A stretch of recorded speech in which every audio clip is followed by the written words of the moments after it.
बीच महंत श्री अमृत राम जी राम स्नेही जूना रामद्वारा चांदपोल के बाहर मौजूद हैं। आप विश्व हिंदू परिषद केंद्रीय मार्गदर्शक मंडल राजस्थान के क्षेत्र प्रमुख हैं। हम आपको जीआईएनओ कहते हैं और जयकारे के साथ आपका स्वागत करते हैं। महाराजा गज सिंह जी साहब, महारानी साहिबा पधार चुके हैं। हम जीआईएम के साथ आपका स्वागत करते हैं, जयकारे के साथ स्वागत करते हैं। बोले सो निहाल। बोले संक्षिप्त परिचय आपके सामने प्रस्तुत कर रहा हूं। आपने स्वतंत्र भारत में महाराजा हनुमंत सिंह जी एवं राजमाता महारानी कृष्णा कुमारी जी के यहाँ मकर संक्रांति के पावन पर्व पर 13 जनवरी 1948 को जन्म लिया।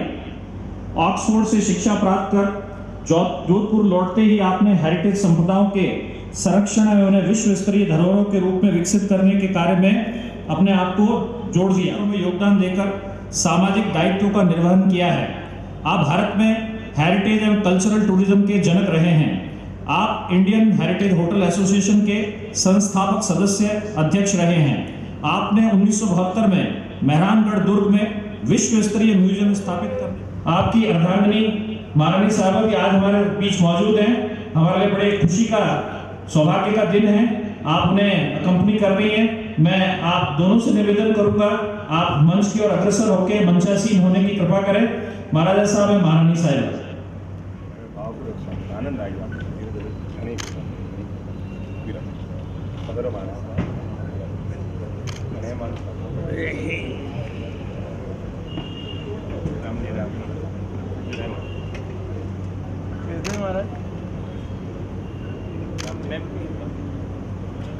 कैसे हैं आप? ठीक हैं?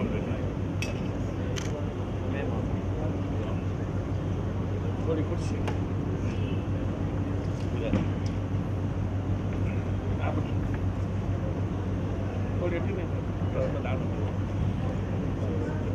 चंद्रप्रभु जी सागर से वे भी मंचासीन हो और ललित प्रभु सागर जी के साथ विराजमान हो।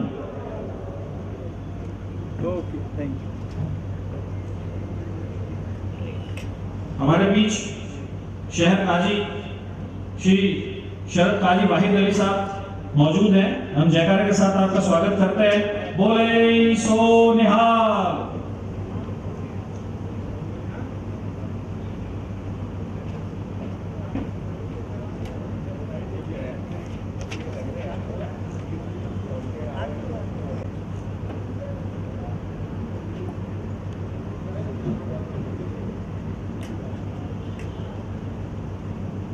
मैं निवेदन करूंगा सिख समाज, सिंधी समाज और पंजाबी समाज के पदाधिकारियों से वे मंच पर मंचासीन सभी अतिथि गण का अर्पण माला द्वारा स्वागत करें।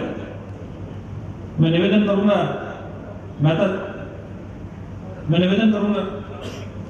बोले सो निहाल।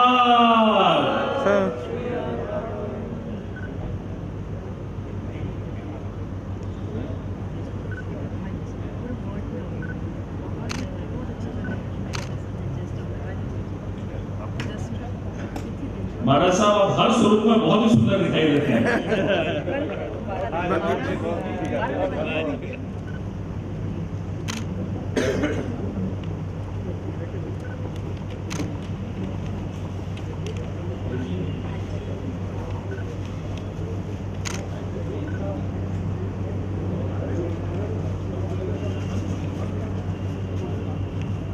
विजय शुक्राचार्य मौजूद हैं। मंचासीन होने के लिए आपको निवेदन करता हूं। एडवोकेट संधू साहब से वे मंच पर मौजूद ललित प्रभु सागर, चंद्र प्रभु सागर जी का गुरु महाराज का स्वरूपा और माला पहनाकर स्वागत करें। सो निहाल।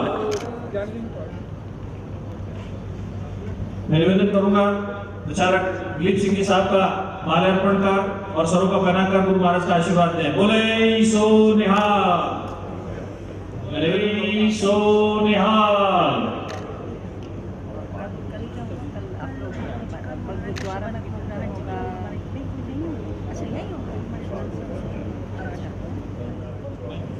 मैं निवेदन करता हूँ लक्ष्मण जी खेतानी साहब से शहर काजी वाहिद अली साहब का स्वागत करें। मैं निवेदन करता हूँ मुरली जी गंवानी साहब से, वे पधारें, वे विजय शंकराचार्य महाराज जी का स्वागत करें। बोले सो निहाल।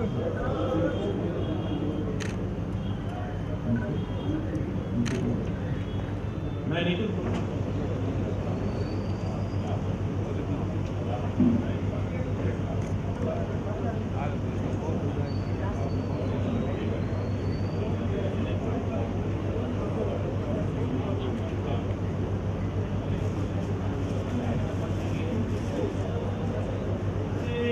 सो निहाल।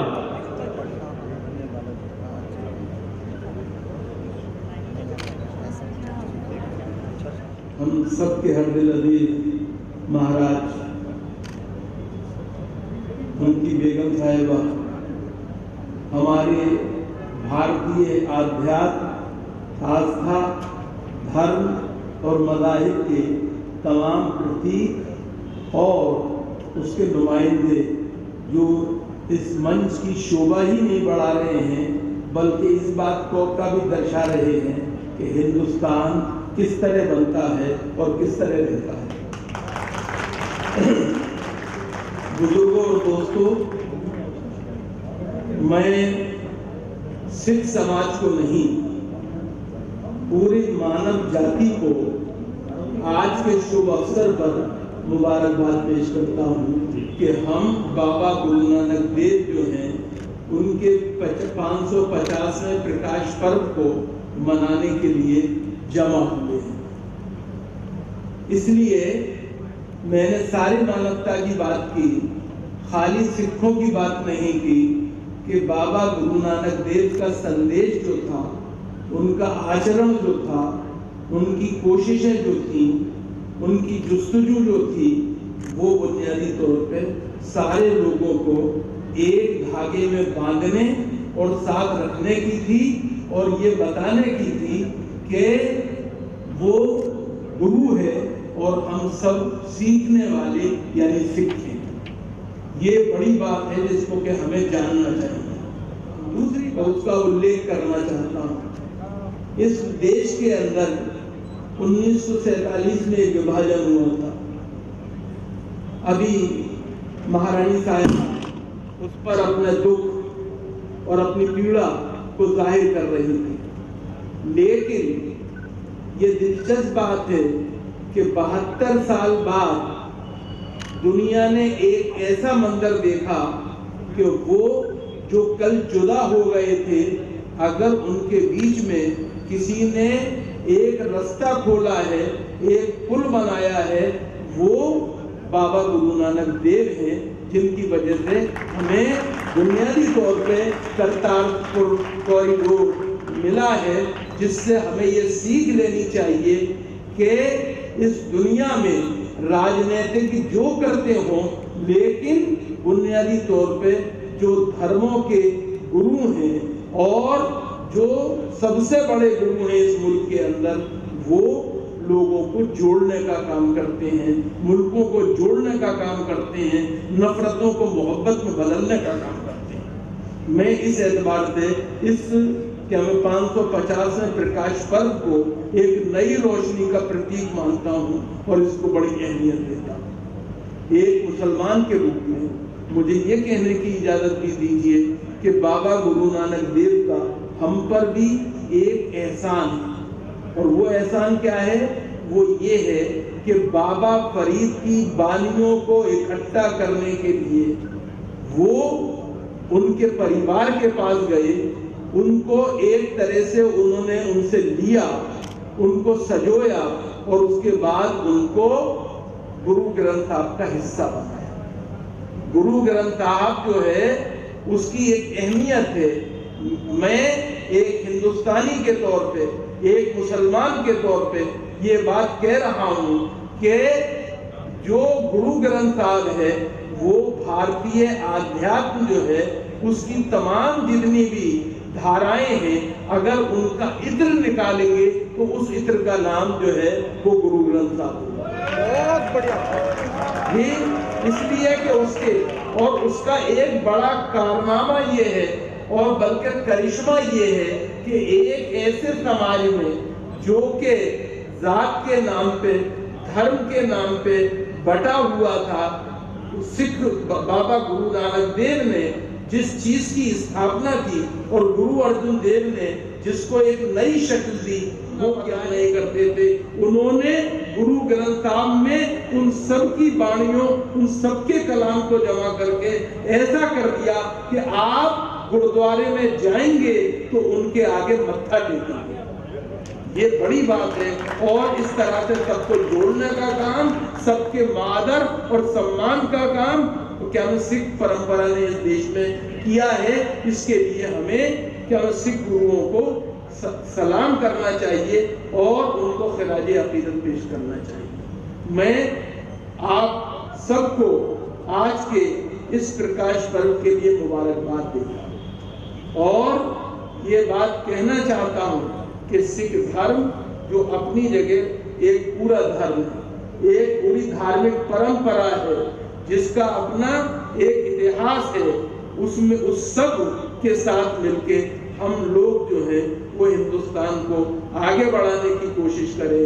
हमें इस बात पे जितना फख्र कम है कि हिंदुस्तान जो है वो दुनिया की तमाम धार्मिक मान्यताएं और आस्थाएं जो हैं उनका अगर कहीं एक जगह कोई जमा हुई है वो और क्या फूल रही हो, पल रही है वो, तो वो हिंदुस्तान है। यहाँ पर जो बाहर से आई परंपराएं हैं उनका भी आदर और सम्मान है और जो परंपराएं वैदिक परंपरा से लेके बौद्ध परंपरा हो, जैन परंपरा हो, सिख परंपरा हो, इन तमाम परंपराओं को जिस तरह से उसने आगे बढ़ाया है और दुनिया में उसका परिचय कराया है वो गैर मामूली बात है।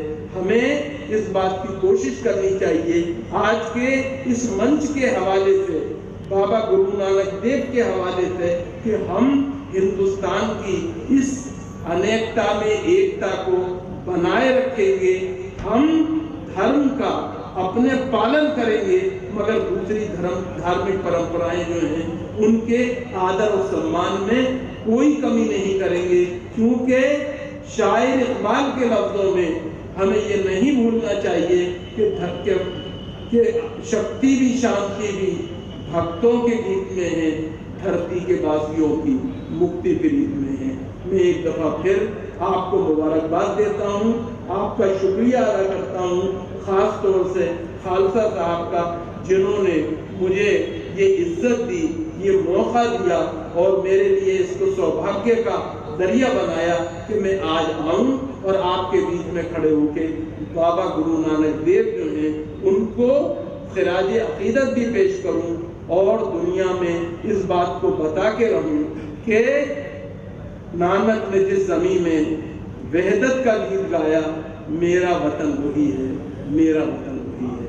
मैं माफ़ी चाहता हूँ आपसे और सबसे इजाज़त चाहता हूँ मंच पे आसीन जितने हमारे धर्म गुरु बैठे हुए हैं कि हमारी जो संस्था है मारवाड़ मुस्लिम एजुकेशन एंड वेलफेयर सोसाइटी, उसके अध्यक्ष और मौलाना आज़ाद विश्वविद्यालय के जो चेयरमैन हैं क्या मैं हाजी इबादुल्लाह कुरैशी साहब, उनका रात को देहांत हो गया है और उनकी अंत्येष्टि अभी थोड़ी देर पहले होने के बाद होनी है, इसलिए मुझे जाना पड़ेगा, वरना मेरे लिए ये जरूरी था कि एक विद्यार्थी के रूप में मैं इन तमाम धर्म गुरुओं की सीख से कुछ सीख लेता और उसको अपने शागिर्दों तक, अपने तालिब इल्मों तक पहुंचाता।